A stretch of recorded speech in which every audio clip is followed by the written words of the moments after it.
Welcome back to Days. Today we will learn about the explosive developments surrounding Sophia's deception and Brady Black's relentless pursuit of the truth that threatens to unravel everything she's worked so hard to conceal.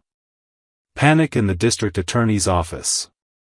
The tension in Melinda Trask's meticulously organized office becomes suffocating as Sophia paces frantically across the polished hardwood floors, her designer heels clicking an anxious rhythm that echoes her racing heartbeat. The afternoon sunlight streaming through the tall windows casts long shadows that seem to mirror the dark secrets weighing heavily on her conscience. Sophia's perfectly manicured hands tremble as she clutches her phone, having just received another probing text message from Brady Black that sends chills down her spine. "He's getting too close, Melinda," Sophia whispers urgently, her voice barely audible as paranoia consumes her thoughts. "Every question Brady asks feels like he's peeling back another layer of my carefully constructed lies. The way he looks at me now, it's different. There's suspicion in his eyes that wasn't there before, and I can feel him analyzing every word that comes out of my mouth." The elaborate web of deception Sophia has woven around the baby's true identity is beginning to show dangerous cracks, and Brady's investigative instincts are proving far sharper than she ever anticipated. Her normally composed demeanor crumbles as she realizes that the foundation of her entire scheme is built on increasingly unstable ground. False reassurances and misplaced confidence. District Attorney Melinda Trask, seated behind her imposing mahogany desk adorned with legal awards and family photographs, attempts to project an aura of unshakable confidence despite the growing storm clouds gathering around their shared secret. Her years of courtroom experience have taught her to maintain composure under pressure, but even she can sense the dangerous shift in Brady's behavior patterns. "Sophia, you need to calm down and think rationally," Melinda states with the authoritative tone she typically reserves for intimidating defense attorneys. "We've come too far to let panic derail everything we've accomplished. Brady may be suspicious, but suspicion without concrete evidence is meaningless in the eyes of the law." Melinda's reassurance carries the weight of her professional expertise, yet beneath her polished exterior lies a growing unease about their ability to maintain control over the increasingly volatile situation. She underestimates Brady's determination and resourcefulness, believing that her legal maneuvering and Sophia's acting abilities will be sufficient to weather this investigative storm. "Remember," Melinda continues, leaning forward with calculated intensity, "we hold all the cards here. The documentation is airtight, the witnesses are reliable, and Brady has no legal standing to demand answers beyond what we've already provided." The private investigator's involvement. Unknown to both women, their confidence is tragically misplaced because Brady has already taken decisive action that will ultimately expose their carefully orchestrated deception. The seasoned private investigator Steve Johnson, known throughout Salem for his legendary ability to uncover even the most deeply buried secrets, has been quietly working behind the scenes for several days. Steve's decades of experience in both legitimate investigation work and his more colorful past adventures have equipped him with an impressive network of contacts and an intuitive understanding of how people behave when they're hiding something significant. His methodical approach to gathering evidence has already begun to yield concerning discrepancies in Sophia's story. Brady's instincts were right on target, Steve mutters to himself while reviewing a stack of documents in his cluttered office, surrounded by filing cabinets containing the secrets of half of Salem's residents. There are too many inconsistencies in this adoption story, and the timeline doesn't add up when you dig deeper into the details. The veteran investigators' weathered hands flip through medical records, legal documents, and witness statements, each piece of evidence painting a clearer picture of the elaborate deception that has been perpetrated against his client. Unraveling the adoption attorney fiction. Steve's investigation reaches a crucial breakthrough when he definitively proves that the adoption attorney Sophia claimed to have used in facilitating the baby's placement never had any involvement in the case whatsoever. The attorney's office records show no trace of any transactions, consultations, or legal proceedings involving Sophia during the timeframe in question. This is more than just a simple mistake or miscommunication. Steve explains to Brady during their clandestine meeting at the Brady pub, his voice lowered to ensure their conversation remains private. The attorney you were told handled the adoption has been out of the country on an extended sabbatical for the past 6 months, which completely contradicts the timeline Sophia provided. Brady's jaw tightens as the implications of Steve's discovery sink in, confirming his worst fears about being deliberately misled. The revelation transforms his lingering suspicions into concrete evidence of systematic deception, fueling his determination to uncover the complete truth about his child's fate. If she lied about the attorney, Brady responds grimly, his hands clenched into fists on the table, then everything else she told me is probably fabricated too. I need to know what really happened to my baby. The gender discrepancy discovery. Steve's most damaging discovery centers around medical records that Brady will soon use to prove that Sophia actually gave birth to a baby boy rather than the girl she claimed to have delivered. Hospital documentation, including nursing logs and pediatric care records, all consistently indicate the birth of a male infant, directly contradicting Sophia's repeated assertions about having a daughter. The medical evidence is irrefutable, Steve explains while spreading the hospital records across Brady's kitchen table like pieces of an intricate puzzle. Every single document from the delivery room to the nursery discharge papers indicates that Sophia gave birth to a son, not a daughter. Brady studies the medical terminology and timestamps with intense focus, his background in law enforcement helping him understand the significance of each piece of documentary evidence.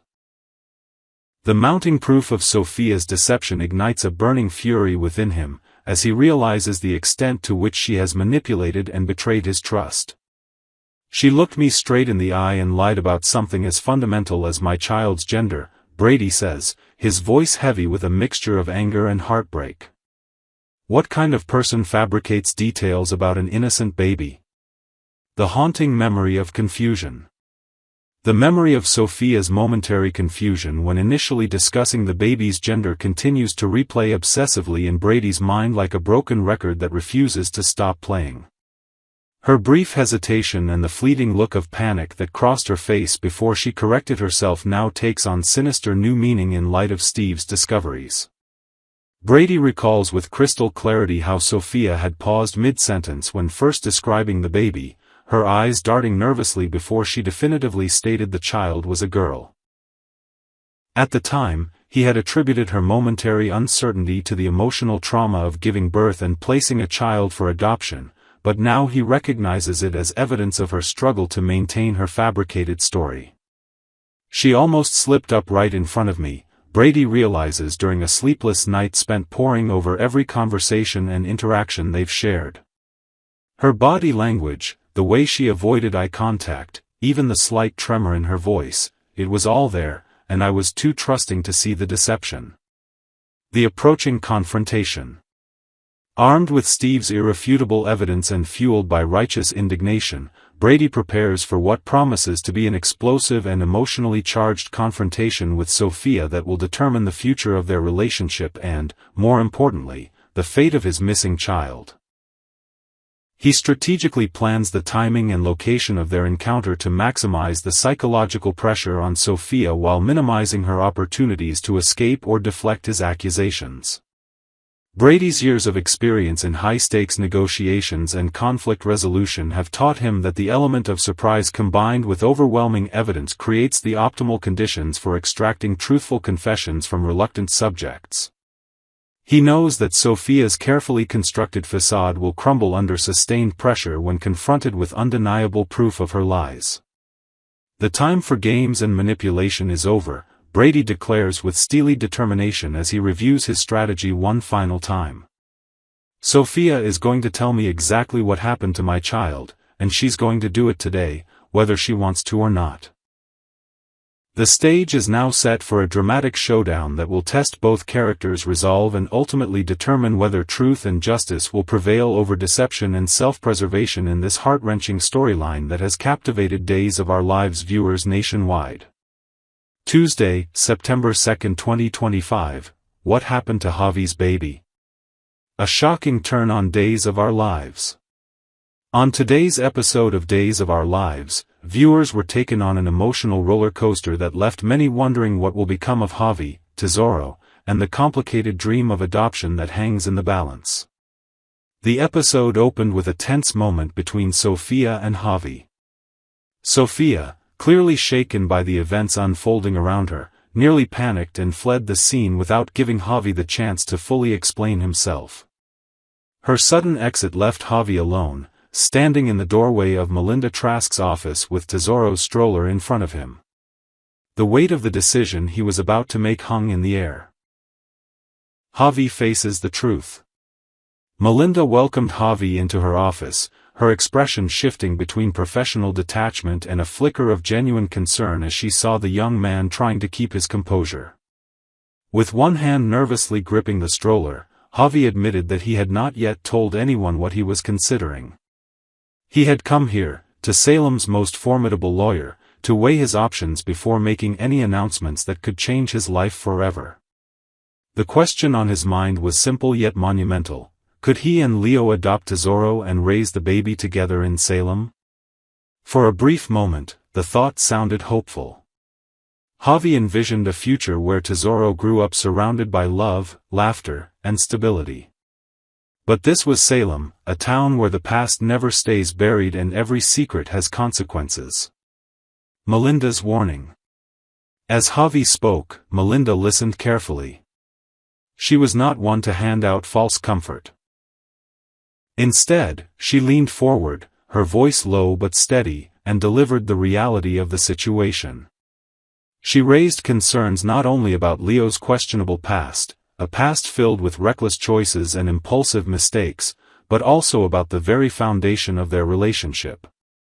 Were Javi and Leo truly married in the eyes of the law? Was their partnership strong enough to withstand the scrutiny of family court and the rigors of an adoption investigation?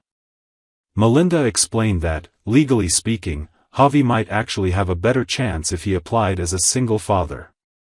The law, as she described, could sometimes be kinder to a stable individual than to a couple with shaky records and unresolved questions about their marriage. At first, Javi nodded, willing to listen, but his heart was already sinking. A painful revelation. Melinda then outlined the requirements he would need to meet: a full background check, home visits, and a detailed review of his personal history. It shouldn't be a problem, she said in her usual matter-of-fact tone. But for Javi, it was a problem. His face grew pale as he whispered the truth: he had already lost a child. The room fell silent. Javi's confession hung heavily between them. He admitted that a child of his had died, a secret he carried with him like a shadow that never let him rest. His voice cracked as he explained, though only in fragments, what had happened. The pain was still raw, and the thought of strangers digging into that part of his past was unbearable. Melinda, for once, set aside her sharp edge and spoke with quiet sympathy. She told Javi that a past tragedy would not automatically disqualify him. Many people who had experienced loss still went on to adopt. But she was honest: the state would investigate the circumstances of his child's death. They would ask questions. They would examine records. And they would leave no stone unturned. That was what Javi feared the most. The breaking point. Javi's eyes welled up with tears, his breath uneven as the walls of the office seemed to close in around him. He rose abruptly, unable to sit any longer under the weight of his own memories. With trembling hands, he clutched the stroller handle as if holding on to Tesoro was the only thing keeping him upright. He didn't say goodbye. He didn't try to argue. Instead, he walked out of Melinda's office in tears, the echo of his footsteps carrying the heartbreak of a man torn between the desire to give his child a better future and the fear that his past would destroy that dream before it even began. What comes next? The episode left fans with more questions than answers. What really happened to Javi's first child? Was it an accident, a tragedy, or something more complicated? Will Javi have the strength to fight for Tesoro, Or will his past crush his chances of becoming the father he longs to be? And what about Leo? Javi didn't even stay long enough to discuss the lawyer's doubts about their relationship. Can their bond survive this storm, or will Javi's secret drive a wedge between them? As the credits rolled, the camera lingered on Tesoro's stroller, the innocent child at the center of a battle that is only beginning. Salem has never been a place where secrets remain hidden for long. And now, with Javi's past threatening to resurface, the future of this young family hangs by a thread.